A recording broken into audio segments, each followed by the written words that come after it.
সম্মানিত দিনী ভাই ও বোন, রাতে বিছানায় বসে চুপি চুপি আল্লাহ তাআলার 3টি গুণবাচক নাম এই নিয়মে যদি পাঠ করিতে পারেন, আপনার কপাল খুলে যাবে, ভাগ্য পরিবর্তন হয়ে যাবে। আপনার সংসার থেকে সকল প্রকার বিপদ আপদ, বালা মুসিবত, অভাব অনটন, দুঃখ কষ্ট পেরেশানি সাথে সাথে দূর হয়ে যাবে। সম্মানিত দিনী ভাই ও বোন, এই আমলটি কখন করিবেন, কিভাবে করিবেন, প্রত্যেকটি বিষয় আপনাদেরকে সুস্পষ্টভাবে বলে দিব। সকলেই গভীর মনোযোগ দিয়ে শুনবেন ইনশাআল্লাহ। যদি এই আমলটি এইভাবে করতে পারেন, আপনার ঋণের পরিমাণ যদি পাহাড় সমান হয়ে থাকে, তবুও আল্লাহ তাআলা কুদরতিভাবে তা পরিশোধ করে দিবেন। আপনার অভাবের পরিমাণ যদি দুনিয়া পরিমাণ হয়ে থাকে, আল্লাহ তাআলা তবুও তা দূর করে আপনাকে প্রাচুর্য দান করিবেন, ধনত্ব দান করিবেন। সুবহানাল্লাহ। সম্মানিত দিনী ভাই বোন, বিশেষ করে এই আমল করে আল্লাহ তাআলার কাছে কোনো দোয়া করা হলে সেই দোয়ার সাথে সাথে কবুল হয়ে যায়। বন্দুকের গুলি মিস হতে পারে, কিন্তু আপনার ওই দোয়া কখনোই কবুল হওয়া থেকে মিস হতে পারে না। এই জন্য সকলকে অনুরোধ করে বলবো, অনেক সমস্যায় জর্জরিত হয়ে আছেন, অভাব অনটন দূর হচ্ছে না, বিপদ আপদ বালা মুসিবত দূর হচ্ছে না, কোনোভাবে ঋণ পরিশোধ হচ্ছে না, আমি বলবো আমলটি করুন। একবার করেই দেখুন, অবশ্যই আল্লাহ তাআলা আপনার সমস্ত সমস্যাকে দূর করে দিবেন। সম্মানিত দিনী ভাই ও বোন আমার, এই আমলটি করার জন্য এশার নামাজের পরে খানা পিনা শেষ করে আপনি যখন ঘুমাতে যাবেন, ঘুমাতে যাওয়ার পূর্বে উত্তম রূপে ওযু করিবেন। ওযুর পূর্বে ছোট্ট দুইটি বিষয় অবশ্যই লক্ষ্য করিবেন। এক নাম্বার বিষয় হলো ওযুর পূর্বে ওযুর নিয়ত করা। অনেকেই জানেন না ওযুর নিয়ত কিভাবে করতে হয়, অথচ কিতাবের মধ্যে এসেছে ওযুর পূর্বে নিয়ত না করিলে ওযু পরিপূর্ণ হয় না, ওযু সহি হয় না। এই জন্য সকলেই ওযুর পূর্বে নিয়তটি এইভাবে করিবেন। আপনি আপনার মনে মনে সংকল্পনা করিবেন, এই ধারণা করিবেন যে এখন আমি আল্লাহ তাআলার সন্তুষ্টির জন্য ওযু করছি, তাহলে আপনার ওযুর নিয়ত হয়ে যাবে। অতঃপর বিসমিল্লাহির রহমানির রহিম পাঠ করে ওযু আরম্ভ করিবেন। ওযুর প্রত্যেকটি অঙ্গ প্রত্যঙ্গ গভীর মনোযোগ সহকারে ধৌত করিবেন। চুপচাপ ওযু শেষ করে আপনার ডান হাতের শাহাদাত আঙ্গুলটি আসমানের দিকে সোজা করে দিয়ে একটি ছোট্ট কালিমা একবার যদি পাঠ করিতে পারেন, আল্লাহ তাআলা আপনার জন্য জান্নাতের 8টি দরজা খুলে দিবেন। আপনি জান্নাতের যেই দরজা দিয়ে ইচ্ছে সেই দরজা দিয়ে সসম্মানে বিনা হিসাবে জান্নাতে প্রবেশ করতে পারবেন। আপনার জন্য কোনো বাধাই থাকবে না, বিনা হিসাবে আপনি জান্নাতে প্রবেশ করবেন। সুবহানাল্লাহ। আর সেই ছোট্ট কালিমাটি হলো কালিমায়ে শাহাদাত। অত্যন্ত সহজ এবং ছোট একটি কালিমা। একবার শুধু ওযু শেষ করে ডান হাতের শাহাদাত আঙ্গুলটি আসমানের দিকে সোজা করে দিয়ে এইভাবে পাঠ করিবেন, আশহাদু আল্লা ইলাহা ইল্লাল্লাহু ওয়াহদাহু লা শারীকা লাহু ওয়া আশহাদু আন্না মুহাম্মাদান আবদুহু ওয়া রাসূলুহু। কালিমাটি পাঠ করা শেষ করে আপনি যে ঘরের মধ্যে ঘুমাবেন সেই ঘরের মধ্যে চলে যাবেন, গিয়ে আল্লাহর নামে বিসমিল্লাহ বলে ঘরের দরজাটি বন্ধ করে দিবেন। অতঃপর ঘরের জানালাও যদি খোলা থাকে, আল্লাহর নামে বিসমিল্লাহ বলে সমস্ত জানালাগুলো সুন্দরভাবে বন্ধ করে নেবেন। অতঃপর আপনার বিছানাটা, আপনি যে বিছানার উপরে ঘুমাবেন সেই বিছানাটা সুন্দরভাবে পরিষ্কার করবেন, ঝাড়া দিয়ে নেবেন। অতঃপর সেই বিছানা যদি পবিত্র হয়ে থাকে, তাহলে বিছানার উপরে 2 রাকাত সালাতুল হাজত নামাজ আদায় করবেন। যেই নামাজ পড়লে আল্লাহ তাআলা বান্দার মনের আশাকে পূরণ করে দেন, বান্দার দুঃখ কষ্টকে দূর করে দেন, বান্দাকে গায়েবীভাবে সাহায্য দান করেন। তবে আপনার বিছানা যদি অপবিত্র হয়ে থাকে, পরিষ্কার পরিচ্ছন্ন পবিত্র না হয়ে থাকে, তাহলে আপনার বিছানা থেকে একটু দূরে যেখানে পবিত্র স্থান আছে, সেই পবিত্র একটি স্থানে একটি পবিত্র কাপড় বা একটি জায়নামাজ বিছিয়ে 2 রাকাত সালাতুল হাজত নামাজ আদায় করিবেন। অনেকেই জানেন না সালাতুল হাজত নামাজ কিভাবে পড়তে হয়, কোন কোন সূরা দিয়ে পড়তে হয়, এই নামাজের মধ্যে কখন কোন দোয়া কতবার পাঠ করিতে হয়। সম্মানিত দিনী ভাই বোন, সালাতুল হাজত নামাজ পড়ার জন্য আলাদা কোনো সূরা নেই, আলাদা কোনো নিয়ম নেই। অন্যান্য নফল নামাজ আপনি যেইভাবে পড়েন ঠিক ওই রকম ভাবেই সালাতুল হাজত নামাজ আদায় করিবেন। তবে এই নামাজের নিয়তটি এইভাবে করিবেন, আমি কিবলামুখী হয়ে আল্লাহ তাআলার সন্তুষ্টির জন্য 2 রাকাত সালাতুল হাজত নামাজ আদায় করিতেছি। যদি এই নিয়তটি করতে না পারেন তাহলে নফল নামাজের নিয়ত করলেও হয়ে যাবে, কোনো সমস্যা নেই। 2 রাকাত সালাতুল হাজত নামাজ শেষ করে সেই স্থানে বসে প্রথমে একটি দুরূদ পাঠ করিবেন। যেই দুরূদের ব্যাপারে পবিত্র হাদিসের মধ্যে এসেছে, আল্লাহর নবী মুহাম্মদুর রাসূলুল্লাহ সাল্লাল্লাহু আলাইহি ওয়াসাল্লাম বলেন, যেই ব্যক্তি আমি রাসূলের উপরে একবার দুরূদ পাঠ করে আল্লাহ তাআলা সাথে সাথে ওই ব্যক্তির উপরে 10টি রহমত নাজিল করেন, তাকে বড় বড় 10টি বিপদ থেকে আল্লাহ তাআলা নিজ কুদরতি হাতে হেফাজত করেন, তার মনের বড় বড় 10টি আশা আকাঙ্ক্ষা আল্লাহ তাআলা পূরণ করে দেন, তার জীবন থেকে কমপক্ষে 10টি গুনাহ খাতা ক্ষমা করে দেন এবং তার আমল নামায় কমপক্ষে 10টি নেকি লিখে দেন। সুবহানাল্লাহ। শুধু তাই নয়, আরেকটি হাদিসের মধ্যে এসেছে, যখন কোনো বান্দা নবীজির উপরে দুরূদ পাঠ করে তখন একদল ফেরেশতারা ওই বান্দা ওই বান্দির জন্য আল্লাহ তাআলার দরবারে সুপারিশ করতে থাকেন, দোয়া করতে থাকেন, বলতে থাকেন, হে আল্লাহ, আপনি অমুক ব্যক্তির অভাব অনটন দূর করে দিন, তার বিপদ আপদ বালা মুসিবত দূর করে দিন, দুঃখ কষ্ট দূর করে দিন, তাকে কামাই রুজি ব্যবসা বাণিজ্যে বরকত দান করে দিন, তাকে ধন সম্পদ দিয়ে সাহায্য করুন, সন্তান আদি দিয়ে সাহায্য করুন। এইভাবে আল্লাহ তাআলার কাছে দোয়া করতে থাকেন। সুবহানাল্লাহ। সম্মানিত দিনী ভাই বোন, এই জন্য চেষ্টা করবেন বেশি বেশি দুরূদটি পাঠ করার জন্য। তবে আমলের সময় কমপক্ষে 3 বার এইভাবে পাঠ করিবেন, আল্লাহুম্মা সাল্লি ওয়া সাল্লিম আলা নবিয়িনা মুহাম্মদ, আল্লাহুম্মা সাল্লি ওয়া সাল্লিম আলা নবিয়িনা মুহাম্মদ। দুরূদটি পাঠ করার পরে একটি ছোট্ট ইস্তেগফার পাঠ করিবেন। যেই ইস্তেগফার পাঠ করিলে সাথে সাথে বিশেষ 5টি পুরস্কার পাবেন। 1 নাম্বার পুরস্কার, জীবনের সমস্ত গুনাহ খাতা ক্ষমা হয়ে যাবে, মাফ সাফ হয়ে যাবে, পরিষ্কার পরিচ্ছন্ন হয়ে যাবেন। সুবহানাল্লাহ। 2 নাম্বার পুরস্কার, আল্লাহ তাআলা আপনার জীবন থেকে সকল অভাব অনটন দুঃখ কষ্ট পেরেশানি দূর করে দিবেন এবং আল্লাহ তাআলা আপনাকে টাকা পয়সা ধন সম্পদ দিয়ে সাহায্য করিবেন। অনেকে আছেন অভাবগ্রস্ত, ঋণগ্রস্ত, লক্ষ লক্ষ কোটি কোটি টাকা ঋণ করে ফেলেছেন, কোনোভাবে ঋণ পরিশোধ হচ্ছে না। উঠতে বসতে চলতে ফিরতে যখনই সময় পাবেন ইস্তেগফারটি বেশি বেশি পাঠ করুন, আল্লাহ তাআলা আপনার সমস্ত ঋণকে কুদরতিভাবে পরিশোধ করে দিবেন, সকল অভাব অনটনকে দূর করে দিবেন। সুবহানাল্লাহ। শুধু তাই নয়, আল্লাহ তাআলা আপনাকে টাকা পয়সা ধন সম্পদ দিয়ে সাহায্য করিবেন। 3 নাম্বার পুরস্কার, আল্লাহ তাআলা আপনাকে সন্তানাদি দিয়ে সাহায্য করিবেন।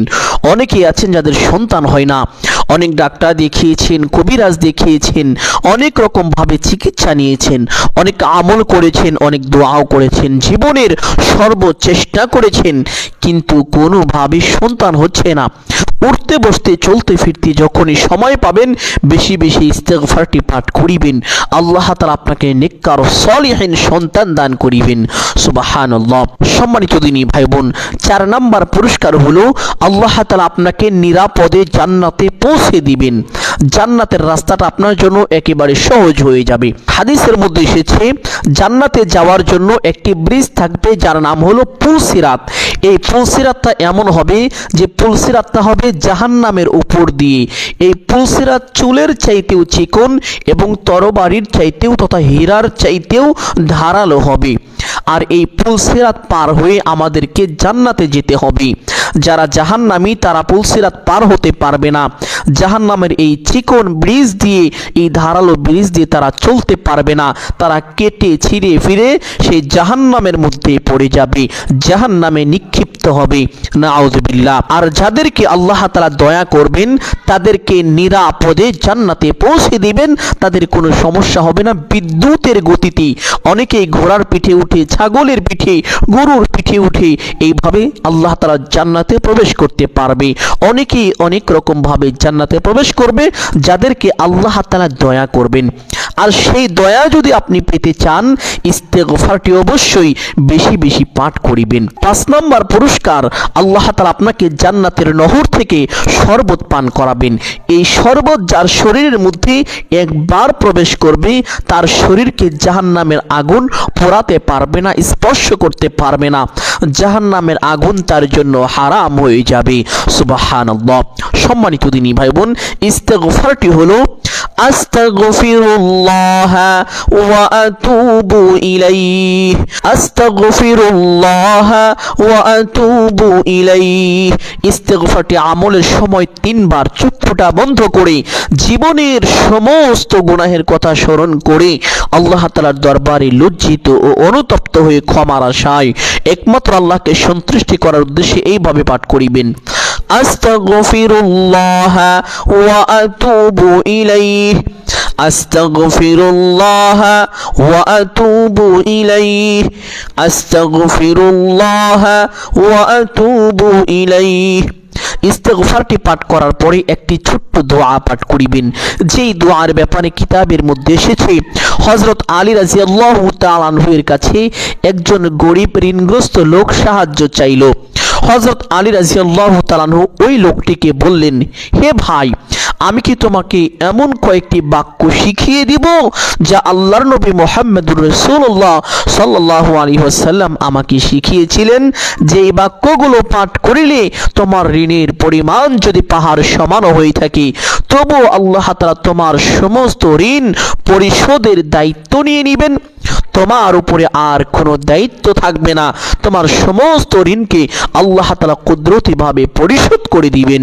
সুবহানাল্লাহ। অতঃপর হযরত আলী রাদিয়াল্লাহু তাআলা আনহু ওই ব্যক্তিকে এই দোয়াটি শিখিয়ে দিলেন, আল্লাহুম্মা কফিনি বিহালালিকা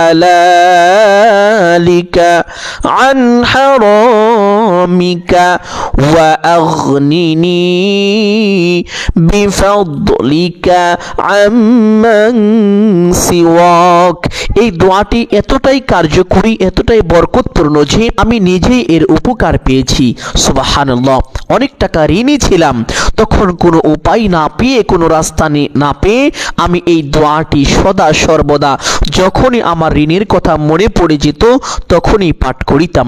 আল্লাহ তাআলা অল্প কিছুদিনের মধ্যে আমার সমস্ত ঋণকে পরিশোধ করে দিয়েছেন, আলহামদুলিল্লাহ। সম্মানিত দিনী ভাই বোন, এই জন্য আপনাদেরকে আমি গ্যারান্টি সহকারে বলতে পারি, আপনার ঋণের কথা যখনই মনে পড়ে যাবে, অভাবের কথা, দুঃখ কষ্টের কথা যখনই মনে পড়ে যাবে, সাথে সাথে যদি দোয়াটি এইভাবে পাঠ করেন, আল্লাহুম্মা কফিনি বিহালালিকা আন হারামিকা ওয়া আগনিনি বিফাদলিকা আম্মান সিওয়াক। আল্লাহ তাআলা আসমান থেকে ফেরেশতা পাঠিয়ে হলেও আপনাকে সাহায্য করিবেন। সুবহানাল্লাহ। সম্মানিত দিনী ভাই ও বোন, আমলের সময় ছোট্ট দোয়াটি এইভাবে 3 বার পাঠ করিবেন এবং 5 ওয়াক্ত নামাজের পরে আপনারা 7 বার করে করে দোয়াটি পাঠ করিবেন এবং যখনই ঋণের কথা মনে পড়ে যাবে ছোট্ট দোয়াটি পাঠ করিবেন। দোয়াটি আমলের সময় 3 বার পাঠ করার পরে আল্লাহ তাআলার 3টি পবিত্র সিফাতি নাম পাঠ করিবেন, যেই 3টি নামের বরকতে আল্লাহ তাআলা আপনাকে চতুর্দিক থেকে রিজিকের ব্যবস্থা করে দিবেন। একটি নামের অর্থই হলো, হে আল্লাহ আপনি রিজিক দাতা। সুবহানাল্লাহ। আর সেই নামটি হলো ইয়া রাজ্জাকু, ইয়া রাজ্জাকু। যখন কোনো বান্দা দুনিয়ায় বসে আল্লাহ তাআলাকে এইভাবে ইয়া রাজ্জাকু এই নাম ধরে রাখে, আল্লাহ তাআলা তার জন্য রিজিকের সমস্ত দরজাগুলো খুলে দেন। সম্মানিত দিনী ভাই বোন, এই জন্য 100 বার ইয়া রাজ্জাকু এই নাম ধরে ধরে আল্লাহকে ডাকবেন। অতঃপর আল্লাহ তাআলার আরো 2টি নাম ধরে রাখবেন, যেই 2টি নামকে হাদিসের ভাষায় ইসমে আজম বলা হয়ে থাকে। সুবহানাল্লাহ। ইসমে আজম এমন নাম, যেই নাম ধরে আল্লাহকে ডাকলে আল্লাহ তাআলা তার ডাকে অবশ্যই সাড়া দিয়ে থাকেন। যেই নামের উসিলা করে আল্লাহ তাআলার কাছে কোনো কিছু চাইলে আল্লাহ তাআলা তাকে অবশ্যই তা দান করে থাকেন। আল্লাহর নবী মুহাম্মদুর রাসূলুল্লাহ সাল্লাল্লাহু আলাইহি ওয়াসাল্লাম এইভাবে বলেছেন যে, আমি ওই আল্লাহর শপথ করে বলছি যার হাতে আমার প্রাণ, যেই ব্যক্তি এই ইসমে আজমের উসিলা করে আল্লাহ তাআলার কাছে কোনো কিছু চাইবে আল্লাহ আল্লাহ তাআলা অবশ্যই তার চাওয়াকে পূরণ করবেন। কেউ যদি এই নাম ধরে আল্লাহকে ডাকে, আল্লাহ তাআলা অবশ্যই তার ডাকে সাড়া দিয়ে থাকেন। সুবহানাল্লাহ। আর সেই দুইটি নাম হলো ইয়া হাইয়ু ইয়া কাইয়ুম, ইয়া হাইয়ু ইয়া কাইয়ুম। এইভাবে 100 বার পাঠ করিবেন। পাঠ করা শেষ করে সেই দুরূদটি আবার 3 বার পাঠ করিবেন। এইভাবে আল্লাহুম্মা সাল্লি ওয়া সাল্লিম আলা নবিয়িনা মুহাম্মাদ। অতঃপর দোয়া মুনাজাত করবেন। আলহামদুলিল্লাহি রাব্বিল আলামিন ওয়াসসালাতু ওয়াসসালামু আলা সাইয়্যিদিল আম্বিয়াই ওয়াল মুরসালিন। অতঃপর আপনার যাহা কিছু প্রয়োজন সমস্ত কিছু আল্লাহ তাআলার কাছে চাইবেন। চাওয়া শেষ করে একবার বলবেন, হে আল্লাহ, আপনার হাবিবের উসিলা করে আমার দোয়া মুনাজাত কবুল আর মঞ্জুর করে নিন। অতঃপর 3 বার বলবেন আমিন আমিন আমিন বিরহমাতিকা ইয়া আরহামার রাহিমিন। এইভাবে দোয়া মুনাজাত শেষ করে একবার পড়বেন সাল্লাল্লাহু আলাইহি ওয়াসাল্লাম। অতঃপর আপনি চুপচাপ ঘুমিয়ে যাবেন ইনশাআল্লাহ। আমি আশা করি আপনি ঘুম থেকে ওঠার আগেই সুসংবাদ পাবেন। আল্লাহ তাআলা আপনার ঋণকে পরিশোধ করে দিবেন, এমনকি ফেরেশতা পাঠিয়ে হলেও আপনাকে সাহায্য দান করিবেন। সুবহানাল্লাহ। এই আমলটি খুবই কার্যকরী। সম্মানিত দিনী ভাই বোন, আমি আশা করছি আজকের এই আমলটি আপনাদের সকলের জন্য অত্যন্ত গুরুত্বপূর্ণ এবং উপকারী ছিল। অতএব সকলকে বলবো সদকায়ে জারিয়ার উদ্দেশ্যে কমপক্ষে একটি হলেও শেয়ার করে দিবেন। যদি আলোচনাটি ভালো লাগে অবশ্যই ভিডিওতে একটি লাইক করবেন, কমেন্টে আমিন বলে দোয়ায় শরীক থাকবেন। যারা চ্যানেলের নতুন দর্শক রয়েছেন চেষ্টা করিবেন চ্যানেলটি সাবস্ক্রাইব করে রাখার জন্য। আল্লাহ তাআলা সকলকে ভালো রাখুন, সুস্থ রাখুন, জানে মালে কামায় রুজিতে প্রচুর পরিমাণ বরকত দান করুন। সকলেই বলি আমিন সুম্মা আমিন। আসসালামু আলাইকুম ওয়া রাহমাতুল্লাহি ওয়া বারাকাতুহু।